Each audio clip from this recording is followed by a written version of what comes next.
Bonjour, bonsoir tous les amis, faisez la caillou. C'est un plaisir pour moi pour me capable porter information ça pour nous. Jean-Renel Senatus, qui est sénateur de la République, lui-même il a un texte de loi qui fait voter dans le Parlement haïtien, spécialement dans la Chambre Sénat, c'est sous port et détention d'armes à feu. Jean-Renel Senatus, lui-même qui t'a répondu à question Serge Cam dans la télévision Métropole, l'État qui nouveauté qui gagnait dans le texte de loi ça. Côté que Haïti lui-même il peut gagner texte de loi qui gagne pour ensemble avec port et d'armes et port et tenue d'armes à feu. Tu gagné une loi qui était là sur tenue d'armes à feu. C'est seulement ou capable de gagner une arme la caillou pour défendre nous la caillou. Mais ou pas capable de prendre la rue ensemble avec zam ça. Si ou même pour te sortir ensemble avec une zam dans la rue, tu as l'autre processus pour te capable d'arriver suivre, pour te capable d'arriver pour te. Mais maintenant, Haïti lui-même les vient gagner un texte de loi qui vient pour ensemble avec port et tenir d'armes à feu. Côté que dans le pays d'Haïti, il y a près de 400 000 armes qui circulent dans la RIA sans aucun contrôle de la justice des autorités. Et texte de loi, ça, d'après ça, et Jean-Renel Senatus, lui-même, les fait qu'on aime, lui-même, la portée réponse, solution à la criminalité qui gagne en Haïti. Entendez que Jean-Renel Senatus, lui-même, il tape répondre question journaliste Serge Kahn dans la télévision Métropole.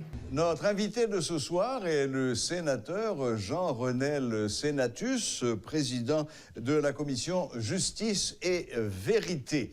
Nous allons parler d'un projet de loi qui a été voté hier et qui porte sur la prolifération d'armes à feu. Bonsoir, sénateur Senatus. Bonsoir, Serge. Bonsoir aux téléauditeurs, télé et auditrices de Radio-Télé Métropole. Un plaisir de vous parler. Voilà, donc, sénateur, nous avons appris qu'une séance avait eu lieu au Sénat hier, séance au terme de laquelle une loi qui porte votre nom et qui vise à limiter la prolifération des armes à feu a été votée à l'unanimité. Donc, rapidement, en quelques mots, sénateur, pouvez-vous nous dire ce que cette loi apporte de nouveau? Effectivement, depuis l'année 2016, nous avions produit 2 textes de loi. C'est la première sur la sécurité foncière et la deuxième sur la fabrication, la commercialisation, la détention et le contrôle des armes à feu en Haïti. Et avec ces 2 lois, nous avions eu plusieurs colloques, plusieurs, si vous me le permettez de le dire ainsi, forums, entre guillemets, avec la société civile au fait d'avoir sa touche dans cette question, surtout une touche d'experts en ce domaine. Nous avions travaillé au niveau de la commission justice et sécurité du Sénat ce texte de 65 articles et hier les sénateurs ont fini par voter ce texte avec la présence, alors c'est à l'unanimité, soit avec les 17 sénateurs présents.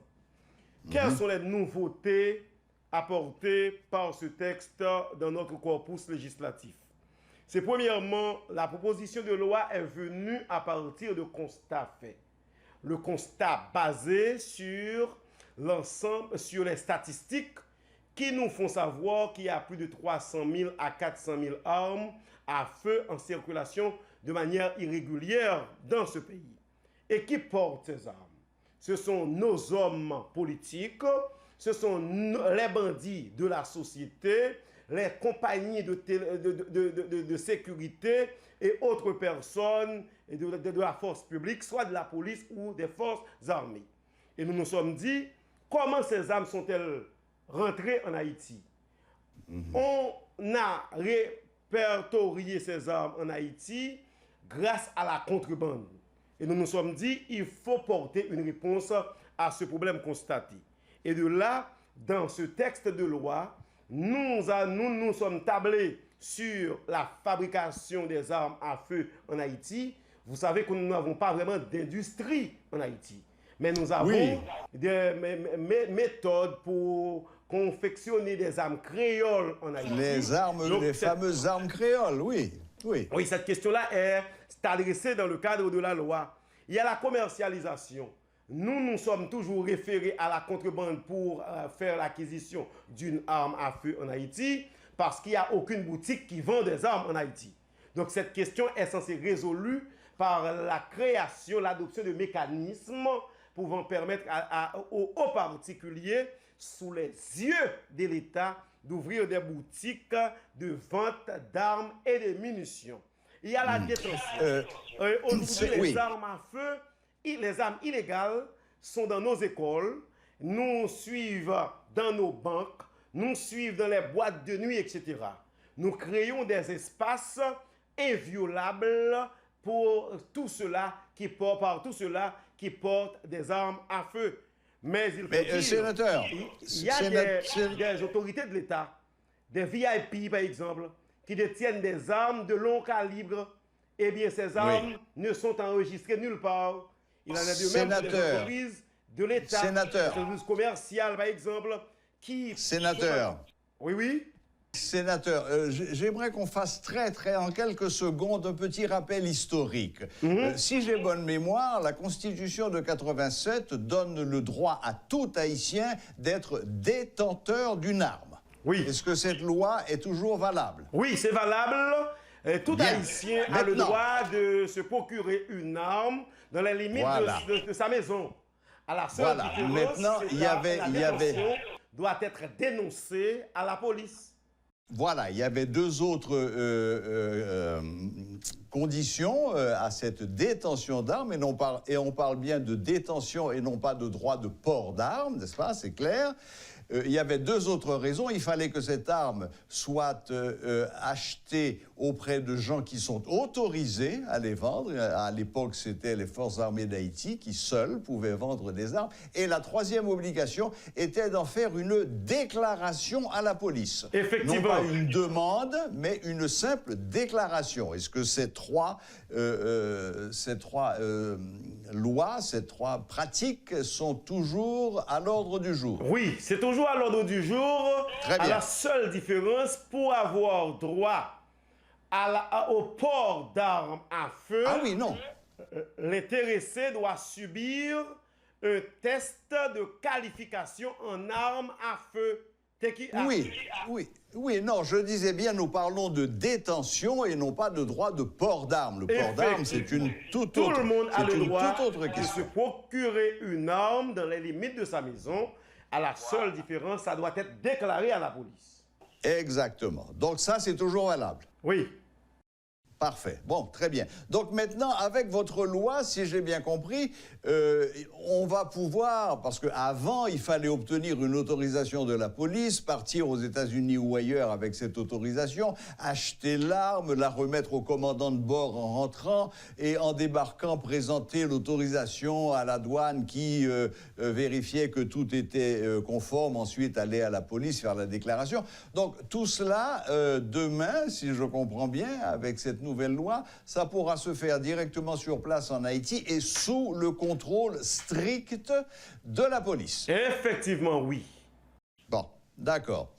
OK, mais maintenant, très bien. Donc, ça, ce sera un nouveau point de départ. C'est-à-dire qu'à partir de cette loi, c'est-à-dire à partir d'hier, toute nouvelle personne qui veut faire l'acquisition d'une arme devra donc se conformer à ce que dit votre texte de loi. Mais qu'est-ce que l'on fait de ces 300 ou 400 000 armes qui sont déjà en circulation dans le pays? Voilà. Et pour les 300 à 400 000 armes en circulation dans le pays, on a prévu un mécanisme, c'est au chapitre 10, titré du désarmement volontaire et de la réinsertion sociale.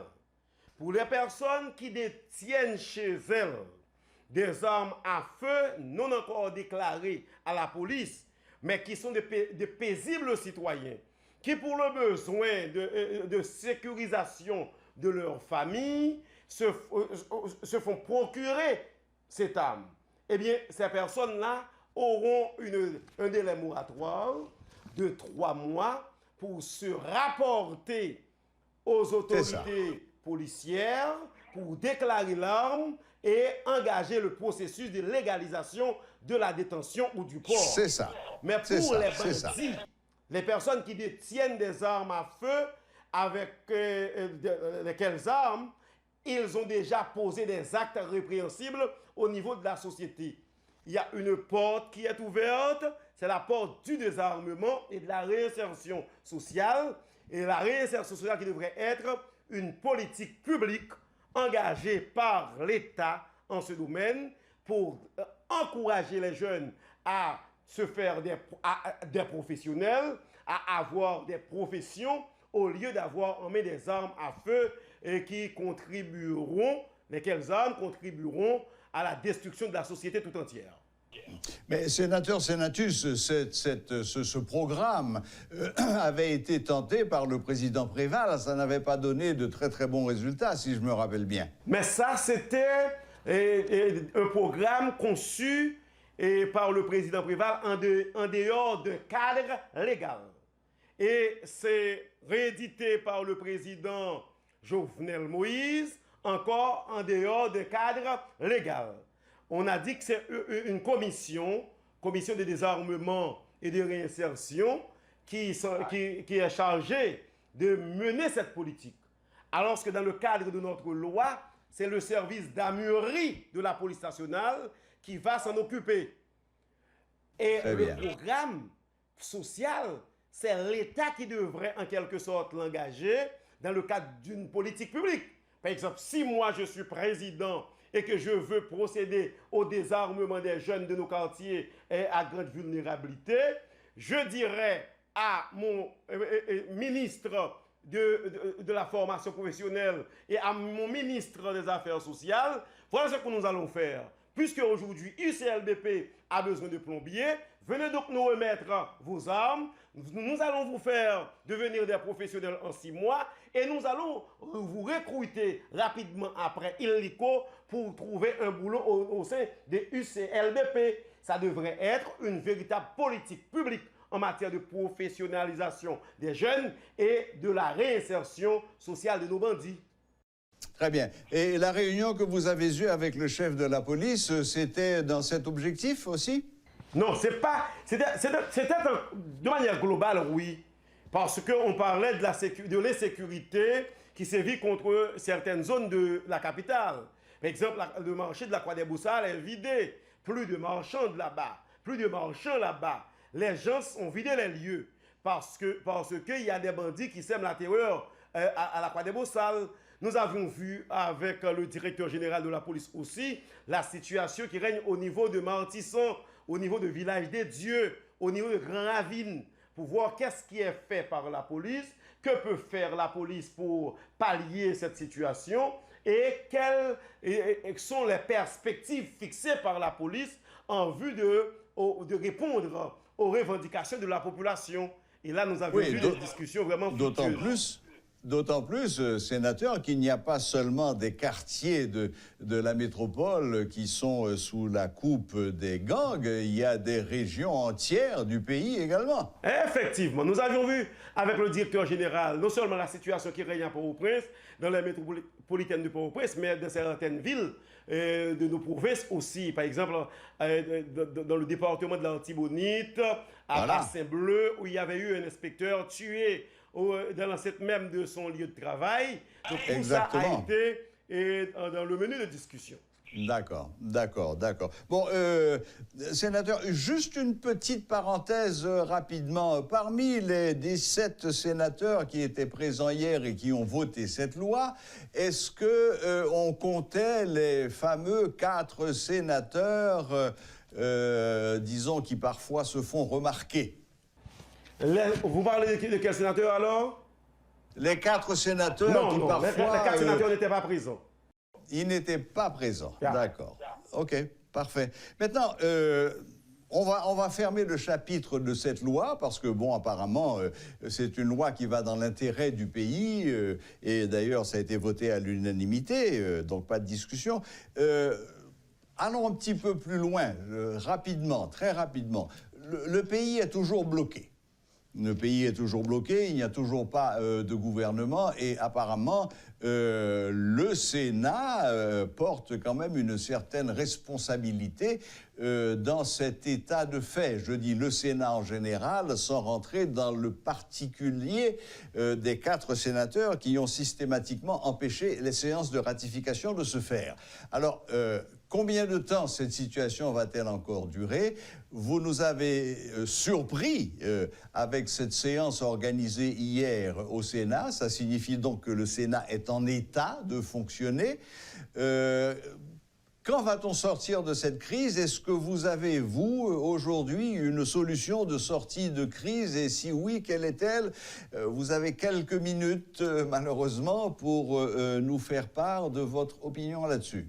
Moi, je pense que la situation qui prévaut actuellement en Haïti, sur le point de vue politique, c'est une situation extrêmement complexe. Et elle doit être adressée par les hommes d'État, par les hommes de loi de notre pays, avec beaucoup de maestria. En raison du fait qu'aujourd'hui, nous sommes à 4 mois depuis que nous n'avons plus de gouvernement capable de répondre aux questions des élus, dont des sénateurs, sur les questions sécuritaires du pays. Nous n'avons plus de gouvernement capable d'adresser les problèmes de la pauvreté qui frappent à nos portes. Nous n'avons plus de gouvernement capable d'aider dans le cadre du processus de développement de notre société. Il faut que cette question soit adressée. Mais ça ne devrait pas être adressé seulement par les sénateurs. Le président de la République a sa part de responsabilité là-dedans. Bien sûr. Les sénateurs ont demandé un gouvernement sans reproche. Sans reproche légal. Et moi, je suis d'accord avec eux. Parce que le président a prêté serment sur la Constitution, nous autres aussi, nous devrions militer pour le respect de la Constitution. Mais les 4 sénateurs ne peuvent en aucune manière se prévaloir le droit aussi de bloquer le pays. Parce qu'aujourd'hui, la police ne peut pas fournir de la sécurité à la population en raison du fait qu'elle fait face à des problèmes budgétaires. Eh bien, pour sécuriser cette population, il va falloir que le Parlement vote le budget. Il va falloir que le gouvernement soit ratifié. Il va falloir que l'on remette le pays en marche. Et pour ce faire, il nous faut un élan patriotique de part et d'autre. Au niveau de la présidence, de l'exécutif, cet élan doit être manifeste, tout comme au niveau du Parlement. Le problème doit être résolu par nos hommes d'État et surtout par les élus. Oui, bon, oui, sénateur, je crois que là, nous venons d'enfoncer toute une série de portes ouvertes. Tout le monde connaît la situation dans laquelle nous nous trouvons. Tout le monde sait ce que vous venez de rappeler. Mais la grande question qui se pose et pour laquelle tout le monde semble encore attendre une réponse, c'est pas tellement de décrire la situation telle qu'elle est, mais c'est d'apporter une solution qui nous permette de sortir de cet état. La solution est là, Serge. On ne fait qu'attendre le gouvernement. L'exécutif doit revoir son cahier. L'exécutif doit nous envoyer au niveau du Sénat un gouvernement qui répond aux normes de la Constitution. Et une fois qu'il aura fait son travail, nous saurons comment nous conduire.